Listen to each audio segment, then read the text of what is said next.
ಬಳ್ಳಾರಿಯ ಕಪಗಲ್ ಗ್ರಾಮದಲ್ಲಿ 14,000 ಕೋಳಿಗಳ ಸಾವಿನ ಪ್ರಕರಣದ ವರದಿ ಬಂದಿದೆ. ಲ್ಯಾಬ್ ರಿಪೋರ್ಟ್ನಲ್ಲಿ ಹಕ್ಕಿ ಜ್ವರದಿಂದಲೇ ಮೃತಪಟ್ಟಿರೋದು ದೃಢವಾಗಿದೆ. ಕಳೆದೊಂದು ವಾರದಲ್ಲಿ ಕಪಗಲ್ ಗ್ರಾಮದ ಖಾಸಗಿ ಫಾರಂನಲ್ಲಿ 8,000ಕ್ಕೂ ಹೆಚ್ಚು ಕೋಳಿಗಳು ಮೃತಪಟ್ಟಿದ್ವು.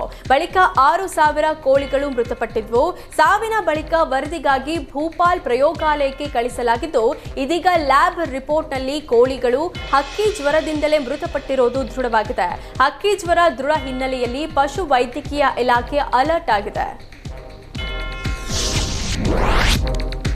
ರಾಜ್ಯದ ಜನತೆಗೆ ಸರ್ಕಾರ ಮೀಟರ್ ದರ ಏರಿಕೆ ಶಾಕ್ ಕೊಟ್ಟಿದೆ. ಸ್ಮಾರ್ಟ್ ಮೀಟರ್ ದರ ಏರಿಸಿ ರಾಜ್ಯದ ಜನರಿಗೆ ಮತ್ತೊಂದು ಹೊರೆ ಹೊರಿಸಲು ಮುಂದಾಗಿದೆ.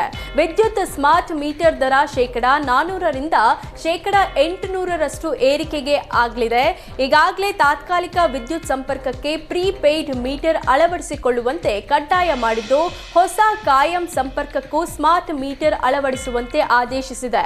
ಇನ್ನು ಬೆಂಗಳೂರಿನಲ್ಲಿ ಸಿಂಗಲ್ ಪೇಸ್ ಸ್ಮಾರ್ಟ್ ಮೀಟರ್ ದರ 950ರಿಂದ 4,998ಕ್ಕೆ ಏರಿಕೆ ಮಾಡಿದರೆ, 2 ಪೇಸ್ ಸ್ಮಾರ್ಟ್ ಮೀಟರ್ ದರ ₹2,400ರಿಂದ 9,000ಕ್ಕೆ ಏರಿಸಲಾಗಿದೆ. 3 ಪೇಸ್ ಸ್ಮಾರ್ಟ್ ಮೀಟರ್ ದರ ₹2,500ರಿಂದ ₹28,000ಗೆ ಹೆಚ್ಚಿಸಲಾಗಿದೆ. ಇನ್ನು ಪ್ರೀಪೇಯ್ಡ್ ಗ್ರಾಹಕರು ಕನಿಷ್ಠ ₹100 ರೀಚಾರ್ಜ್ ಮಾಡಿಕೊಳ್ಬೇಕು. ಬ್ಯಾಲೆನ್ಸ್ ಇಲ್ಲದಿದ್ದರೆ ವಿದ್ಯುತ್ ಸಂಪರ್ಕ ಕೂಡ ಕಡಿತ ಆಗ್ತಿದೆ.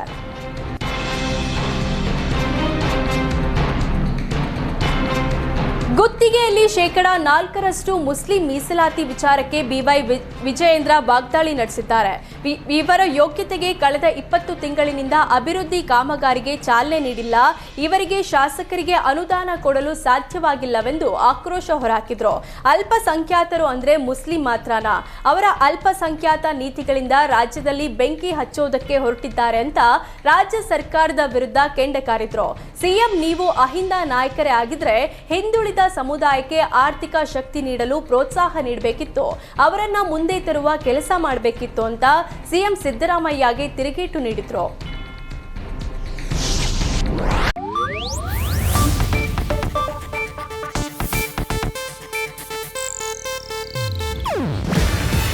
ಇದು ಏಷ್ಯಾನೆಟ್ ನ್ಯೂಸ್ ನೆಟ್ವರ್ಕ್ ಪ್ರಸ್ತುತಿ. ನೀವು ನೋಡ್ತಿದ್ದೀರಾ ಏಷ್ಯಾನೆಟ್ ಸುವರ್ಣ ನ್ಯೂಸ್.